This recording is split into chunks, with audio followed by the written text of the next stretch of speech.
in a full course of C++ as a programming language. You are on Coordinate, and please don't forget to subscribe. In our course, we'll understand what C++ is, and we'll of course base more attention on the practical implementation of C++ code using the very respective code editor that we will install. And of course, this is an introduction video. Many people ask, what is C++ as a programming language? Well, in definition, we can define C++ as one of the world's most popular programming languages, higher level programming languages, and C++ can be found in today's operating system. Many of the operating systems that are available today are made up of C++. Graphical user interfaces of softwares and applications, a number of them are made up of C++, and embedded systems are based and are developed on C++. Of course, this is a language that was developed as an extension of C as a higher level programming language then, but C++ is more like an enhanced version of C as a programming language. In our full course, we will of course understand a number of things. At first, of course, we are having our introduction to C++, and this video prepares your mindset, your thinking, your understanding, and of course encourages you to learn more when it comes to C++ as a programming language. After that, we install the necessary software, of course an IDE, that we will be using in order for we to implement the codes of C++ as a programming language. Then from there, we'll understand how we can output data when it comes to C++.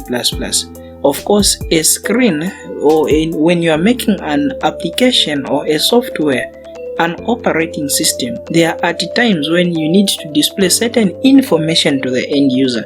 How do you see out? How do you, of course that's a keyword, how do you print out? How do you send the information to the end user? That's what we understand when it comes to the output. And then from there, we'll understand how we can implement comments when it comes to C++. We'll understand on how we can also allocate memory when it comes to C++ via the implementation of variables.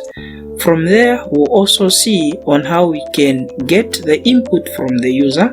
I'm sure you've seen certain applications or certain softwares where we embed some details or things like that section on your account or any account that's based on any software and the like, where you input your username or where you input your password. How can you be getting content from the user? We will look at that and how it can be done. And then C++ is of course made up of different types of data types. We'll understand what are data types and how can we implement these. From there, we'll understand operators when it comes to C++, logical operators, arithmetic operators, and anything related to that. From there, we'll understand what strings are and how we can work with strings.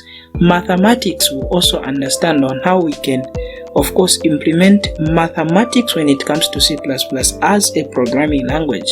I'm sure if you are a lover of math, then you of course enjoy this session. But even if you don't like mathematics, please don't worry.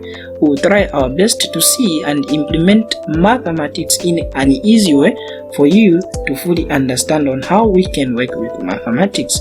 Boolean expressions, how can we do with that, and how can we work with that, and what are Boolean expressions? We'll see and we'll understand in our focus of C++. Conditional statements like the if statements, the if-else statements, we'll see on how we can implement them and the basics and of course the importance of working with conditional statements when it comes to C++. Switch statements, we'll understand what they are and how we can implement them, and of course from there you have a practical approach on how you can of course personally work with switch statements and of course the benefits of doing that. Then we have 3 sessions when it comes to looping or to loops. When it comes to C++, we understand what a while loop is and its implementation, what a do while loop is, and its implementation, and we'll also again understand what a for loop is and its implementation, hence having 3 sessions when it comes to that. Then we'll understand how we can work with break statements and of course the continuation of statements. C++, of course, if you don't understand this is just an introduction. And don't forget you are on CodeNet on the full course of C++. Don't forget to subscribe. In addition to that, arrays. How can you personally work with arrays? Who have an introduction to the arrays, even though we have a full and clear course and a very vital implementation of the arrays when it comes to data structures, when it comes to C++. So even this course, which is an introduction to C++, we'll understand on how we can work with the arrays. Then from there we'll proceed with a session on references when it comes to C++.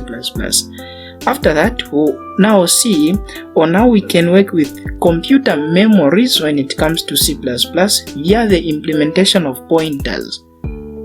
Of course, we'll see on how we can dynamically and of course on how we can safe keep, and from there, since by then we'll already learn about the variables, we'll see on how we can create pointers, variables that can hold memory address of related or of other variables, because by then we'll be now mature enough to work with variables when it comes to C++. Then we'll understand functions. We'll understand certain key terminologies like what are void functions, what are functions that retains certain information and how can we implement them. And after that we'll also understand what it means when someone says functional prototype. And after that we'll now have a basic introduction to classes. Having a basic introduction to classes will now prepare you, or prepare of course we ourselves, to what is called object-oriented programming. So please stick to the course and let's proceed as we now install a software that we will be using throughout the course of C++ to be running our codes, and of course an IDE that will readily have a compiler that will be translating our code into machine learning or into something that a computer can understand. Please don't forget to subscribe, and you are on CodeNet.